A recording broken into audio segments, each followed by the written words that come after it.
Hello everyone, welcome back to the Vital Education channel. So today let us continue with the chapter 2, that is sexual reproduction in the flowering plants. Okay, so this is very much important for all the KCET, NEET and second PU students. Okay, in the last class we stopped until the pollen pistil interaction, right? So today let us start with the subtopic, that is double fertilization and post fertilization. So as I told you in the last class we studied about the pollen pistil interaction, right? So there we saw some process like the interaction between the pistil and pollen were taken place. So where the pollen tubes were entered into the synergids, right? So that was called as pollen pistil interaction. So let us continue with that process itself. So after this pollen pistil interaction, the double fertilization occurs. So how this double fertilization takes place and what are these process that takes place in the double fertilization? So that process let us see today, that is double fertilization. So in double fertilization, after the entry of this synergids, the pollen tube that releases two male gametes. Okay, so the pollen tubes after entering into the synergids, they release the two male gametes into that synergid cytoplasm. Okay, so in that two male gametes, one of the male gamete that moves towards the egg cell. So you can observe here that, so this is a egg cell and these are the synergids. Okay, bulged shaped structure, that is synergid. So here one of the male gamete that move towards the egg cell and fuses with the nucleus of that egg cell, and thus it completes the syngamy. Syngamy is nothing but fertilization. Okay, so it completes the fertilization. Okay, this is one of the fertilization, but here they have given that double fertilization. So one of the fertilization you have saw that here, that is the one of the male gamete that fuses with the egg cell nucleus and completes the fertilization, and as a result there is a formation of the diploid cell, that is zygote. So diploid is nothing but the two set of chromosomes are present. Haploid is nothing but one set of chromosome is present. Okay, so this is one of the fertilization is completed, and let us see the other male gamete, means other fertilization, how it takes place. So here the other male gamete, so here two male gametes were released by the pollen tube, right? So one was the one male gamete fertilized and forms the syngamy, forms the zygote, and the other male gamete that move towards the two nuclei located in the center, okay, and fuses with them to produce the triploid primary endosperm nucleus, that is simply called as pen. Okay, here in the center, one second. So here in the center, two nuclei will be present, two polar nuclei will be present at the center of the cell. So with that two nuclei, the one of the male gamete will be present, right? So that will come and fuse with them. So totally there will be the two nuclei, right? So totally the three nuclei also fuse together and produces a triploid primary endosperm nuclei. Okay, that is simply called as pen, P-E-N. Okay, so has this involved in the fusion of three haploid nuclei? As I told you, three haploid is nothing but single set of nuclei, single set of chromosome. Okay, diploid nothing but double set, means two set of chromosomes. Haploid, single set of chromosome. Okay, so this, as a result, this involves in the fusion of the three haploid nuclei. It is termed as a triple fusion. So here the fusion of three nuclei takes place, so it is called as triple fusion. Okay, since here there are two fusion, as you all listened it right now, so you saw that the syngamy was one of the fusion, one of the fertilization, and the another one is triple fusion. Okay, that was another type of fertilization, means fusion. in the embryo sac. So this both fusions, that is syngamy and the triple fusion, was together termed as a double fertilization. Okay, it is a simple thing to remember. Okay, so this is totally called as double fertilization, and this type of fertilization is very unique when compared to the other living organisms, where this double fertilization is just only seen in the flowering plants. Okay, this type of double fertilization is not seen in anywhere in the other living organisms. Okay, then this central cell where the two nuclei were fused, right? Then the two nuclei were fused with the male gamete, right? So after that it was become the primary endosperm cell, right? So this, after this triple fusion, it becomes the primary endosperm cell. Okay, first it was primary endosperm nucleus, right? So then it, after this triple fusion, it becomes the primary endosperm cell. Okay, then it develops into the endosperm, while in that syngamy where it was formed the zygote, right? So this zygote later it develops into the embryo. Okay, so here you can observe that the diagram what I explained till now. So this is a egg cell. So here one of the male gamete will fuse to form, that is called as fertilization or else syngamy. Okay, here one of the fertilization takes place and another fertilization will occur here, that is in the primary endosperm nucleus, where two nuclei will be present here, and with that two nuclei, the another male gamete, one of the male gamete that fuses with those two nuclei and forms the primary endosperm primary endosperm cell. Okay, so that is double fertilization. So next let us move on to the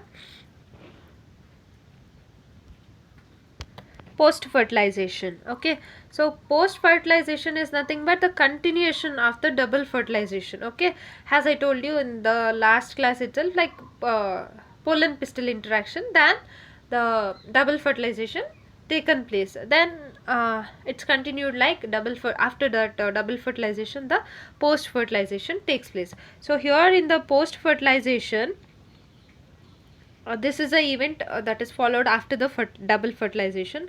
So here endosperm and the embryo development will takes place, and the matured ovary will convert into the seed, and matured ovule will convert into the seed and ovary into the fruit, and this type of process are collectively termed as post fertilization event. Okay,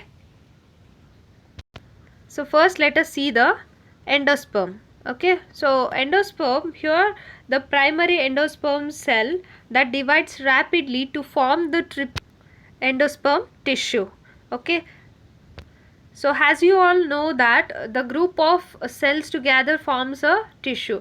So here also it plays in the same way, like the primary endosperm cells that divides into number of cells and forms together, and collectively together it is called as triploid endosperm tissue.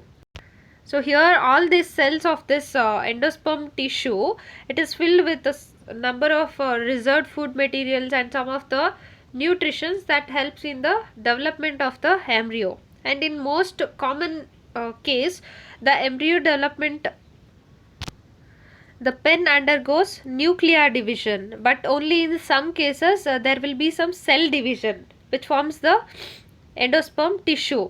But in most of the cases in primary endosperm nuclei, it most of the species that undergoes the nuclear division, not cell division, and by the nuclear division it gives rise to the free nuclei. Okay, and this stage of endosperm development is called as free nuclear endosperm. Okay, as you saw in the previous sentence where the primary endosperm cells, if primary endosperm cells divides, it forms the triploid endosperm tissue. But if the nuclei nuclear division takes place, then it is called as free nuclear endosperm. Okay, so subsequently cell wall also forms, and the endosperm becomes cellular. The very good example for the free nuclear endosperm is coconut water from the tender coconut. Okay, so I'll just draw and show you here simply. So you think that this is a coconut. Okay, so inside the coconut you can see that whitish layer that is like for the eating purpose and the food preparation purpose. So this whitish layer that is called as kernel. Okay, so kernel is present, that is whitish layer. So inside that there will be the water content, right, fluid content. So in that fluid content there will be several nuclei. Okay, those are the free nuclear endosperms present in the that watery fluid content. So that water fluid content itself totally it is called as endosperm. Okay, so this fluid content that consists of several thousands of nuclei, that is called as free nuclear endosperm, and this free nuclear endosperm is covered by, as I told you, kernel, that is white color thing, layer. So that is called as cellular endosperm, where that cellular endosperm is a cellular endosperm that surrounds the free nuclear endosperms. Okay, so the endosperm may either be completely consumed by the development by the developing embryo, like means the fluid content may be completely consumed by that developing embryo, or else it may also leave some of the endosperm in the fruit itself, like coconut. Okay, so do you think that all the fruit that will be has like coconut? No, right? So like some fruits it may keep the endosperm as it is for some content inside the fruit itself, and in some fruits the endosperm is completely consumed by the embryo for the development purpose, because in the endosperm there is a several reserved food materials and some nutritions that helps in the development of embryo, right? So for in that way the example of this like completely that consumes the endosperm for the development of embryo. So example for this is like pea, groundnut, beans, etc. Okay, before seed maturation, or else it may also persist after the matured seed also, like castor and coconut, and be used up during the seed germination. Okay, so next let us see the embryo. So we have already thought about that endosperm. So now let us see the next stage, that is embryo. So embryo development occurs, like embryo development takes place at the micropylar end, right? So I have already explained you about these things in the previous classes itself, right? So the embryo develops at the micropylar end of the embryo sac where the zygote is situated, right? So this most of the zygotes develop only after a certain amount of endosperm is formed. Yeah, like why? Because the endosperm gives some of the nutrition and reserved food materials for the development purpose of the zygote, right? So most of the zygotes will develop after the endosperm formation itself. So this is an somewhat like this is one type of adaptation for this zygotes. Okay, like some will take some of the adaptations, right, in that way. So this is also one of the adaptation for the zygote, where the zygote will divide after the endosperm formation itself. Okay, so the seeds are very differ greatly. Okay, the early stage of embryo development, so the embryo development is also called as embryogeny. Okay, so the early stages of this embryo development are similar in both the monocotyledons and as well as dicotyledons. So you can observe this variation, means the variation of stages that occurs in the embryo development. You can see that picture here. So you can observe here in this B part. Okay, so here the early stage of embryo development in the dicotyledon you can observe here. So after the zygote formation, here you can observe that this is one of the stage, that is globular embryo, then it turns to the heart shaped embryo, and then finally the embryo is matured. Okay, so first let us see the typical dicotyledonous embryo. Okay, so here the dicotyledonous embryo that consists of embryonal axis and two cotyledons. So here you can observe that these are the two cotyledons. Okay, these are the two cotyledons. This and this two cotyledons are present in dicot. Okay, and above the cotyledon you can observe that epicotyle is present, which is termed with the means which consists of plumule, and it is also called as stem tip. And the cylindrical portion below the level of the cotyledons, means below the cotyledon. So here you can observe that, so this is below, means this is below and this is above. So above the cotyledon you saw that epicotyle is present, and below the cotyledon, means below the cotyledon there is a presence of hypocotyle. Okay, so can you see here? So this is a hypocotyle. Okay, where this hypocotyle that consists of radicle. Okay, this radicle, it is also called as root tip. Okay, so this root tip where it is covered by the root cap, so that you can observe here. So this hypocotyle that consists of radicle or else root tip, and that root tip were covered by one of the cap like structure, that is root cap. Okay, that is called as root cap. So next let us see the embryo of the monocotyledons. Okay, so let us take a very good example like grass family. Okay, so monocotyledon is nothing but a single cotyledon. So here you can observe that this is a single cotyledon. Okay, so let us take an example of grass family. So in grass family, this single cotyledon, it is called as scutellum. Okay, so this is called as scutellum, where that scutellum is situated at one side, means like in the structure, in any structure, if it is present in a sidewise, then it is called as lateral side. Okay, so this scutellum is present at the lateral side. Okay, in monocotyledons, that too in grass family, the cotyledon is called as scutellum. So the scutellum is present at the lateral side, means sidewise. Okay, and at the lower end, as like in the dicotyledon seed itself, so here also at the lower end you can see that the radicle is present. Radicle is nothing but root tip. Okay, that is present at the embryo axis at the lower side.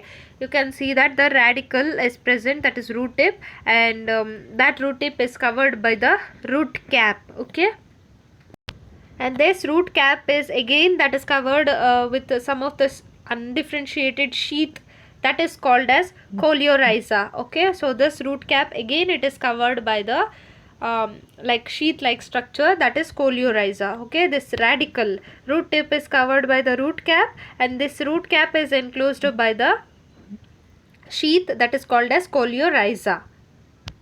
And at the above of the embryo axis you can see that like attachment of the scutellum, right? So above that there is a presence of epicotyle. So this epicotyle has the shoot apex, and there is some few leaf primordia that are enclosed to the structure. Those are called as coleoptile. Okay, so next let us move on to the seed. Okay, so as you all know that in the angiosperms, means like in the flowering plants, the seed is the final product of the sexual reproduction. Keep that in mind. The seed is the final product, and the final process in the sexual reproduction, in that too in the angiosperms. Okay, and it is often described as a fertilized ovule, means it is also called as ovule. Okay, fertilized ovule. And these seeds are formed inside the fruit. Okay, as you all commonly know that inside the fruit there is a presence of seed.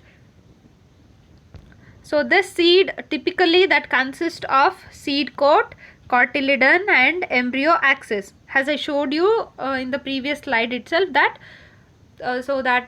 seed in the dicotyledon and as well as in the monocotyledon, it is commonly that consists of seed coat, cotyledon and the embryo axis.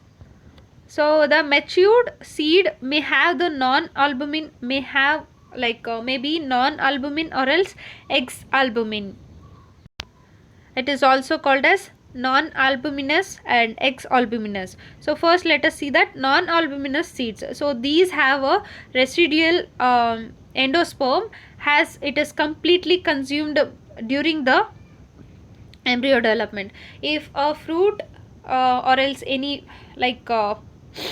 vegetable where the seed that while the development of the embryo, if it consumes totally and completely the endosperm, then those type of seeds are called as non-albuminous.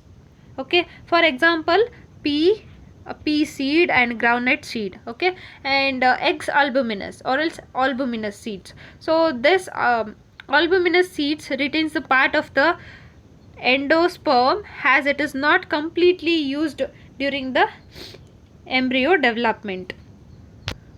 So example, wheat, maize, barley, castor. Okay, so in some of the seeds like in black pepper and the beet, the remnants of nucleolus is also present. Okay, so if there is some of the nucleolus is present in some seeds, then it is called as perisperm. Okay, perisperm. So the next, the integuments of the ovule, means the integuments of the seeds also we can tell. So here this integuments that gives protection and it hardens the seeds. Okay, and gives the protection for the seed. Okay, and it is the seed coat. Okay, these integuments are the seed coat. And here the micropyle remains has a small pore. You have already observed that in the previous slides itself, the micropyle that consists of a small pore like structure, that itself it is called as micropyle. So this micropyle is present in the seed coat. You can see in the seed coat that helps in the entry of the oxygen and the water into the seed during the germination.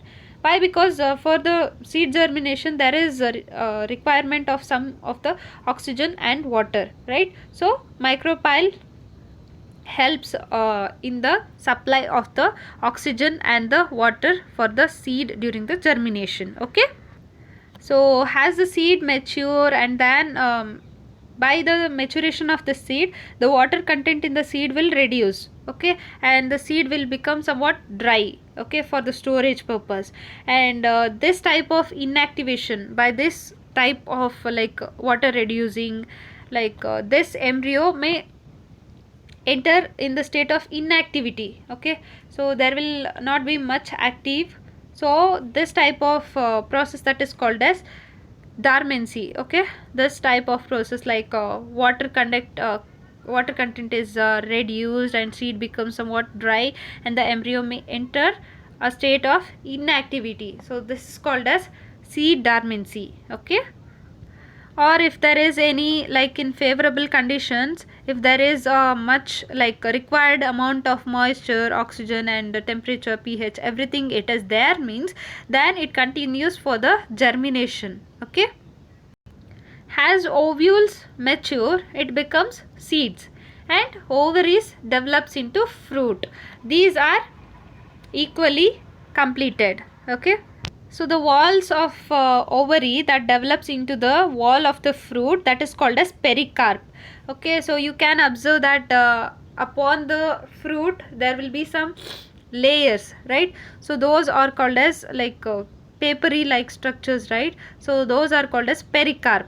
that is the wall of ovary. Ovary is nothing but fruit, right? Ovule is nothing but seed. So upon this ovary there is some covering like wall like development on the fruit, that is called as pericarp. Okay, and the fruits may be fleshy or else dry. As you all know, the fruits may be fleshy or else dry.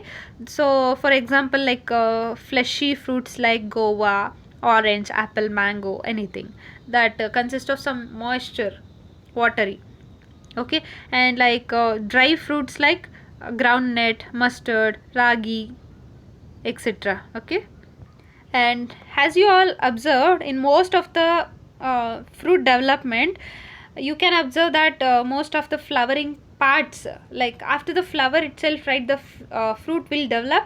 So here during this ovary development or else formation, some of the floral parts, means flowering parts, that will degenerate or else fall off, means like the petals, sepals will fall off. However, in some of the species like in apple and strawberries, cashew, the thalamus will not fall, and it also contribute and helps in the fruit formation, means ovary formation. Such type of thalamus present fruit is called as false fruits. If there is no any presence of thalamus or else anything except ovary, then it is called as true fruits. I'll repeat it. If there is any presence of the floral parts with the ovary or else with the fruit, like thalamus that is present with that contributes with the fruit formation, okay, then it is called as false fruits. If the fruits that are developing without any contribution, means without any thalamus, then it is called as true fruits. So here you can observe some of the structures of the seeds, right? So here is some bean shaped, like kidney shaped structure seeds that are present in beans. So this is one type of seed shape, and this is, and this structure you can observe that different structures of seeds. Okay, so here you can observe the false fruits like apple, and here you can observe that false fruits like apple and strawberry. So these are the thalamus. Can you see here? So these are the thalamus. If there is some parts that are contributing during the fruit development, then it is a, as I told you, false fruit. Okay, if there is no any contribution during the fruit development, then it is true fruit. Okay, so here there are two fruits that are example for the false fruit, that is apple and strawberry. Okay, so do you think that some of the fruits that develop without any fertilization? Yes, there are some of the fruits that will not never fertilize. Without fertilization itself, they just develop into fruits, and they also give the fruits. Such type of fruits are called as parthenogenic. Such type of fruits called as parthenogenic fruits. Example, you can take banana. Okay, it is a very good example for the parthenogenic fruits. So here the parthenogenic fruit, why it occurs means by some hormonal growth, hormonal changes, and here in this parthenogenic fruits, that is without fertilization the fruit is developed, right? So in this type of fruits there is no any seeds. Okay, these type of fruits are seedless. Okay, there is the absence of seeds.